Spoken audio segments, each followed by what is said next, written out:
So welcome back to my channel. আপনারা দেখছেন DJ Chintu YouTube channel. তো বন্ধুরা, আজকে কিছু বাংলা বক্সের বাজেট নিয়ে কথা বলবো। তো প্রথমে বলি, আমার চ্যানেল নতুন, চ্যানেলটিকে অবশ্যই সাবস্ক্রাইব করে রাখবেন এই ধরনের আপডেট ভিডিও পাওয়ার জন্য, দেখার জন্য। তো বন্ধুরা, বেশি না দেরি করি, চলো ভিডিও স্টার্ট করা যাক। সঙ্গে প্রথমে বলি বন্ধুরা, বাংলা 12 ইঞ্চি 4D সাউন্ড বক্স কমেন্ট করেছিল এক দাদা ভাই, সেই হিসেব করে আজকে ভিডিওটা করা হচ্ছে। সে বলেছে দাদা রেটটা বলবেন এবং কত ওয়াট স্পিকার লাগানো যাবে সেই অনুযায়ী একটুখানি বলবেন।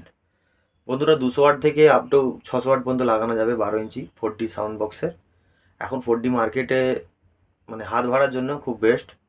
কম্পিটিশনের জন্য 12 ইঞ্চি তাহলে 600 ওয়াটই বেস্ট 12 ইঞ্চিতে কম্পিটিশনের জন্য। আর যদি মনে হয় হাত ভাড়া দেবো তাহলে 200 ওয়াট ইনাফ, ঠিক আছে। 200 ওয়াট দিয়ে যদি মানে 4D যদি সাউন্ড বক্স সেটিং করো তাহলে 1000 ওয়াট মেশিন দিয়ে বাজাবে। আর 600 ওয়াট যদি হয় 4000 দিয়ে বাজাবেন, ঠিক আছে। আটটা, এটাও আটটা, এটাও আটটা। তাহলে 200 ওয়াটের ক্ষেত্রে বলে দিলাম, আর 600 ওয়াটের ক্ষেত্রে বলে দিলাম। 200 ওয়াট, 400 ওয়াট, 300 ওয়াট এই সমস্ত স্পিকার লাগানো যাবে, কোনো সমস্যা নেই। তো প্রথমে রেটটা বলে দিই বন্ধুরা, 15,000 টাকা জোড়া হবে কভার টভার দিয়ে। যদি কারো লাগে অবশ্যই আমার সঙ্গে যোগাযোগ করবেন। আমার কাছে স্যাম্পেল আছে আমার বাড়িতে, আমি দেখিয়ে দেবো, কোনো সমস্যা নেই। বাজিও দেখিয়ে দেবো, আমার বাড়িতে রাখা আছে। তো ভালো থাকবেন, দেখা হচ্ছে নেক্সট ভিডিওতে বন্ধুরা।